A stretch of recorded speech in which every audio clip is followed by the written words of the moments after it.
কে আঘাত করেছে আপনাকে? আমার দলের কেউ? আমি। ওনাকে আঘাত করেছো কেন তুমি? ওর কথা বিশ্বাস করবেন না। একজন ক্ষত্রিয় কোনো দিনও বিনা যুদ্ধে পরাজয় স্বীকার করে না। আমি নিশ্চিত ও কোনো কুমতলবে বন্ধুত্বের হাত বাড়াচ্ছে। তুমি আমার থেকে বেশি অভিজ্ঞ নও। ভালো করে তাকিয়ে দেখো, উনি নিরস্ত্র। বিনা অস্ত্রে এই ভয়ানক জঙ্গলে উনি ঢুকেছেন শুধুমাত্র জমিদার কেশব রায় আমার সঙ্গে সন্ধির প্রস্তাব পাঠিয়েছেন এই খবর দিতে। এই পত্রে লেখা আছে প্রতি মাসে খাজনার অর্ধেক অংশ উনি আমাকে এমনি এমনি দিয়ে দেবেন।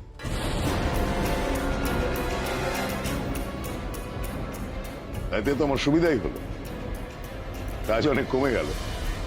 এই কি বলিস তোরা?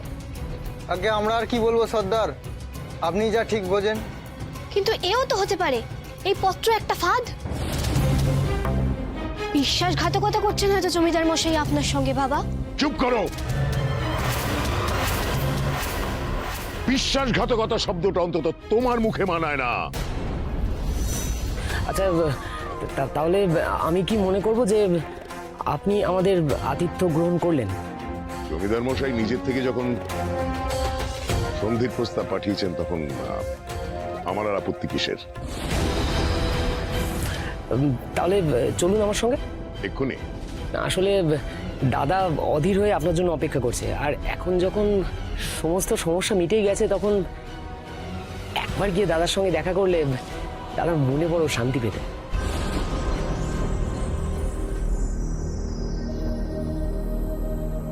তোরা কজন আমার সঙ্গে চল, বাকিরা এখানে থাক।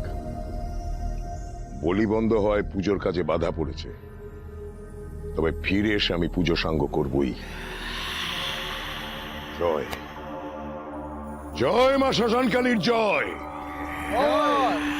জয় মা শ্মশানকালীর জয়। চলুন। বাবা আপনি যাবেন না ওনার সাথে, আপনার বিপদ হতে পারে।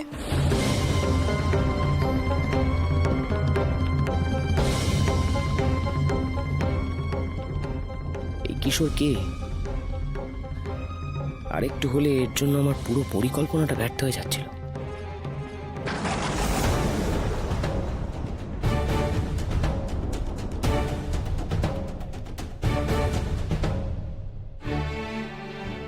বাবাকে তুমি রক্ষা করো ঠাকুর, বাবার জন্য কোনো বিপদ না হয়।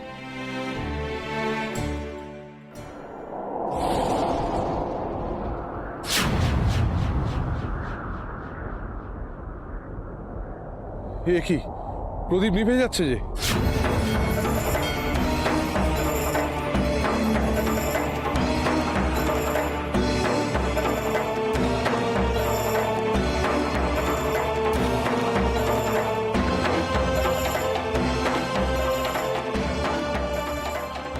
আর একটু নিবি তো, ভাগ্যিস লোকনাথ আর করলো।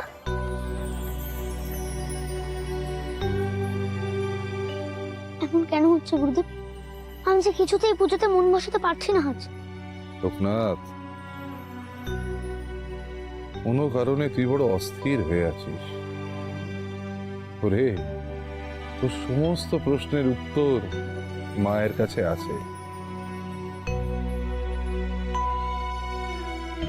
শিব শম্ভুর পুজো হয়ে গেছে, এবার মায়ের পুজো করে তার কাছে জেনে নে তোর মন কেন চঞ্চল।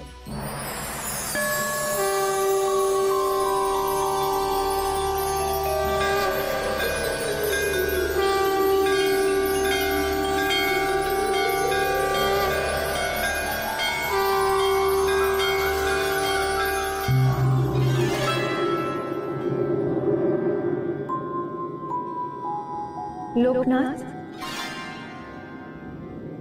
আমার ছেলের সাথে অন্যায় হতে দিস না লোকনাথ। ওকে রক্ষা কর, তুই ওকে রক্ষা কর লোকনাথ।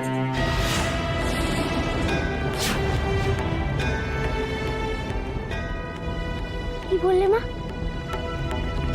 তোমার কোন ছেলের সঙ্গে অন্যায় হচ্ছে? এর অর্থ কি? তুই কোন মার ছেলে আমি জানি না, কিন্তু আমি এই মা শ্মশানকালীর একমাত্র ভক্ত। ভবানী ডাকাত তো বলেছিল সে শ্মশানকালীর ভক্ত। তবে তো সেও মায়েরই সন্তান। তবে কি করালি দিদির বাবারই কোনো বিপদ হলো, তাই তার আর্তনাদ শুনলাম আমি? কি হলো লোকনাথ, উঠে পড়লি কেন বাবা? ওরে পুজো এখনো শেষ হয়নি রে। তুমি আমায় আটকেও না গুরুদেব। তুমি বলেছিলে না সবার নাথ হতে? হ্যাঁ বলেছিলাম বটে, কিন্তু গুরুদেব, আমাকে তারা মা বলেছে তার সন্তানের বিপদ।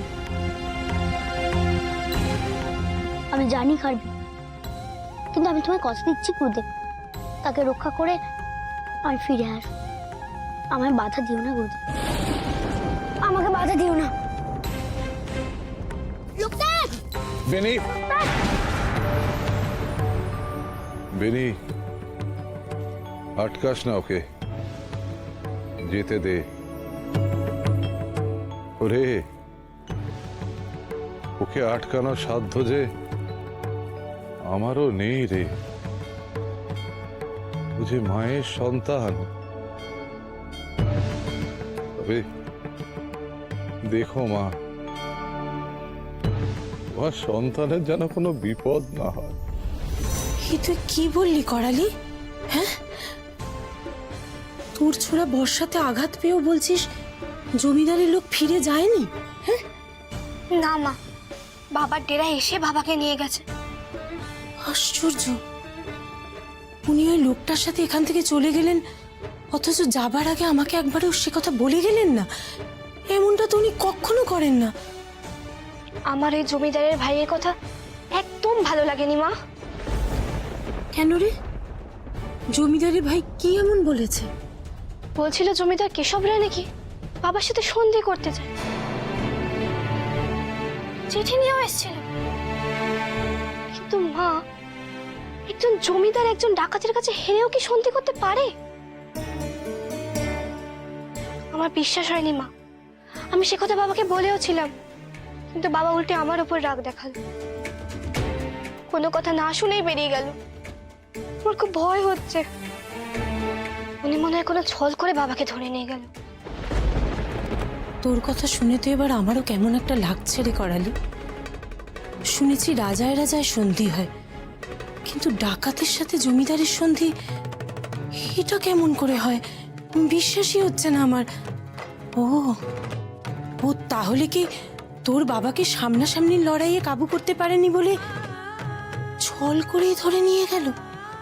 ঠিকই তো। আমি জানি বাবা খারাপ, বাবা অনেক মানুষের সর্বনাশ করেছে, কিন্তু এভাবে ছল করে ধরে নিয়ে যাওয়াটা আমি মেনে নিতে পারছি না। আমার মন কুকাইছে। আর তোমার বাবা, তারও যে বড় বিপদ। বাবার বিপদ? কি বিপদ? আমি জানি তার বিপদ। জানো তো মা, লোকনাথ তো বলছিল বাবার নাকি বিপদ। লোকনাথ? লোকনাথ বলছিল? লোকনাথ কেমন করে জানলো যে তোর বাবার বিপদ? ও তো সন্ন্যাসী, মায়ের ভক্ত, হয়তো টের পেয়েছিল, তাই বাবাকে সাবধান করতে এসেছিল। বাবা তো শোনেননি ওর কথা। এ তুই কি বললি করালি?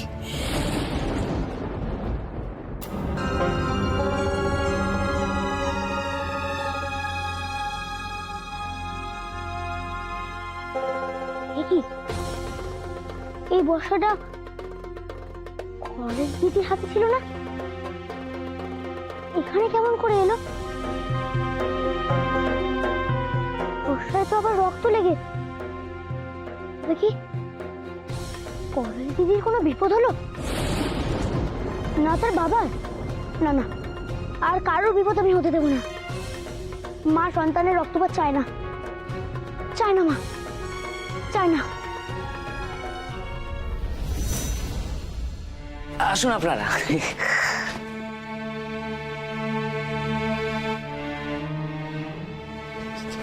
কান খোলা রাখবি। কিছু ভাববেন না সর্দার, অস্ত্র তৈরি আছে। আরে দাঁড়িয়ে পড়লেন কেন? ভেতরে চলুন, দাদা আপনাদের জন্য অধীর হয়ে অপেক্ষা করছে। আসুন আসুন আসুন আসুন আসুন। আপনি যে আমার আমন্ত্রণে সাড়া দেবেন তা আমি ভাবতেই পারিনি। খুব খুশি হয়েছি আমি। হ্যাঁ দাদা, উনি আমাদের সন্ধি প্রস্তাব মেনে নিয়েছেন। এবার সামনাসামনি কথা হয় ভালো। আরে বাবা, কথাবার্তা সব পরে হবে। আপনারা বরং ভেতরে গিয়ে একটু বিশ্রাম করুন, কি তাই তো? এই খবরদার, এক পা এগোলেই কিন্তু বিপদ।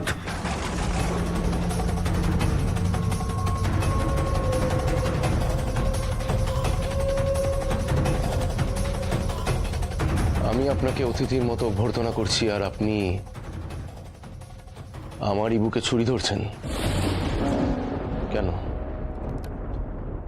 আমি তো ভেবেছিলাম আপনি আমার বন্ধুত্বের প্রস্তাব গ্রহণ করেছেন। শত্রুকে এক কথায় বন্ধু ভাবার মতো বোকা ভবানী ডাকাত না। আর এটাও মনে রাখবেন, ভবানী ডাকাত সহজে কাউকে বিশ্বাস করে না। বিশ্বাসঘাতকেরা পার পায় না তার কাছে। আমি তো আপনাকে কোনোভাবে কোনো অসম্মান করিনি। আর আর- আর আমাদের মধ্যে যদি শত্রুতার বিন্দু মাত্র ইঙ্গিত থাকতো, তাহলে কি আমি নিরস্ত অবস্থায় একা আপনার ডেরায় যেতাম? আপনাদের এই সন্ধি প্রস্তাব, সে যে কথার চাল নয় তার প্রমাণ কি? কথার চালে আমাকে নিজের জমিদারিতে টেনে এনে আমাকে যে বন্দি করবেন না, তার বিশ্বাস কোথায়? বংশানুক্রমে আমাদের জমিদার পরিবারের সাথে আপনার শত্রুতা আছে সেটা আমি ভালো করে জানি। তাই সেদিন যখন আপনি আমাদের বজরা ডুবিয়ে দিয়েছিলেন, আমি বুঝতে পেরেছিলাম জলে বাস করে কুমিরের সাথে বিবাদে গিয়ে কোনো লাভ নেই। তাই আমি রাঘবকে আপনার কাছে চিঠি দিয়ে পাঠিয়েছিলাম। খাজনার একাংশ যে আপনি পাবেন তার চুক্তিপত্র আমার কাছে প্রস্তুত আছে। যদি চান আপনি এক্ষুনি দেখতে পারেন। চুক্তিপত্র তো কথার কথা, তার আড়ালে কি আছে সেটা আমার জানা দরকার। তবেই আমি আপনার আতিথেয়তা গ্রহণ করব।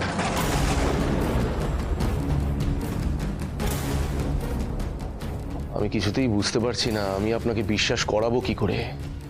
আমাকে বন্দি করার জন্য আপনি পাইক লুকিয়ে রেখেছেন কিনা সেটা আমার সঙ্গীরা দেখবে, তারপর আমি ভেতরে ঢুকবো।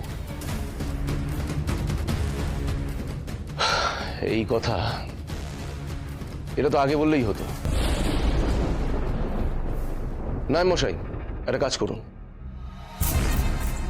এনাদেরকে ভেতরে নিয়ে যান। ভেতরে নিয়ে গিয়ে দালান, উঠোন, চিলেকোঠা সব জায়গা দেখিয়ে আনুন। ওনারাও দেখুক যে ভবানী ডাকাতকে অতিথি হিসাবে আপ্যায়ন করার জন্য আমরা কি কি বন্দোবস্ত করেছি।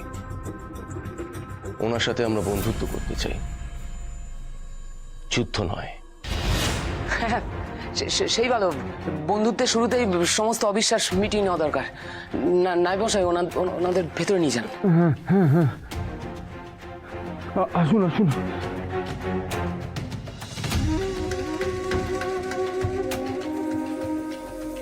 তুমি ডালে ডালে চললে আমি পাতায় পাতায় চলি ভবানী। এসব তার জমিদারিতে বাবা মহাদেব ছাড়ার কাউকে রেয়াত করে না, কাউকে না।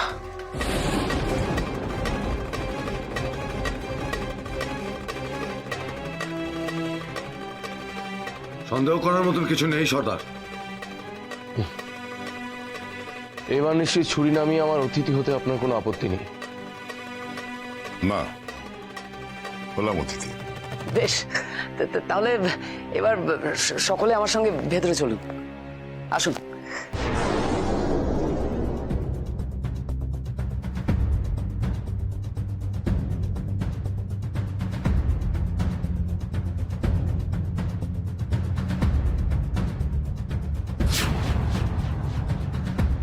ভবানী সর্দার, তুমি ঘুঘু দেখেছো? ফাঁদ দেখনি, এবার এই ফাঁদ কেটে তোমাকে এই জীবনে আর টেরায় ফিরতে হবে না। করালি, করালি মা আমার শোন বলছি, শোন। কোথায় যাচ্ছিস মা? কোথায় যাচ্ছিস তুই? রাত পার হতে দেব না মা। আমি যাব কেশব রায়ের কাছে। বাবাকে ফিরিয়ে আনতেই হবে। কিন্তু তুই একা যাবি? না না, উনি যদি আবার তোকে বন্দি করেন তাহলে? ভয় পেও না মা। সেদিন তুমি আমাকে বলেছিলে না, আমাদের সাধারণ গেরস্ত বাড়ির মেয়েদের মতো ভয় পাওয়া মানায় না। আর আমি একা যাব না। তোমরা তৈরি হয়ে নাও, আমার সঙ্গে জমিদার বাড়িতে যেতে হবে। সর্দার তো আমাদের এখানেই অপেক্ষা করতে বলেছে।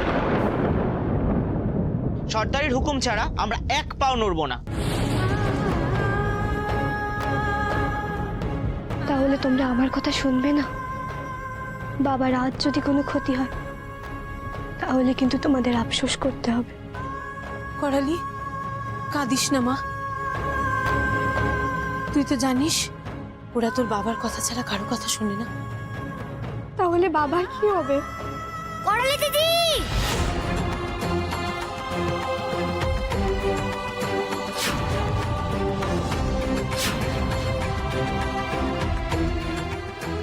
লোকনাথ, তুই আবার এখানে ফিরে এসেছিস কেন?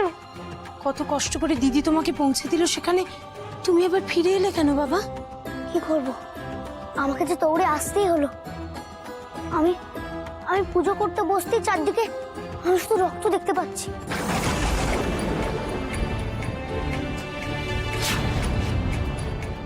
রক্ত? রক্ত কার? জানি না গো, আমি শুধু দেখলাম রক্ত আর রক্ত। তারপর তারা মা এসে আমায় বলল, আমার সন্তানের বিপদ, তুই যা ওকে বাঁচা। তাই তো এখানে ছুটে এলাম আমি। ডাকাত সর্দারে তো মায়ের সন্তান, তার যদি কোনো বিপদ হয়। এই বালক দেখছি হাস্যকর কথা বলছে। আমাদের সর্দারের নাকি বিপদ হবে। তোমরা এভাবে কেন বলছো? বাবা তো জমিদারের কাছে গেছে, তিনি তো বাবাকে আটকে রাখতেই পারেন। মোটেও না, কেশব রায়ের ক্ষমতা নেই সর্দারকে আটকে রাখার। তাছাড়া তিনি তো হাত মেলানোর জন্য ডেকেছেন সর্দারকে। ভয় কিসের?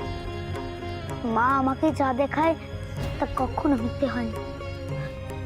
আর মা আমাকে নিজে মুখে বলেছে তার সন্তানের বিপদ। তুই ভুল শুনেছিস, ভুল দেখেছিস। মা স্বয়ং সর্দারকে আগলে রাখেন।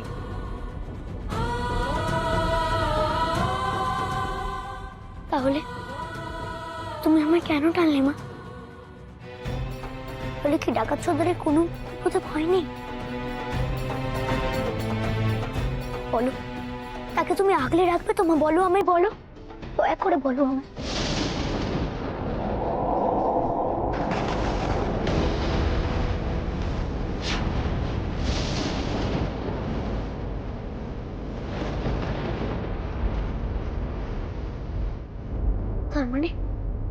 তার মানে ডাকাত সর্দার সত্যিই বিপদে পড়েছে?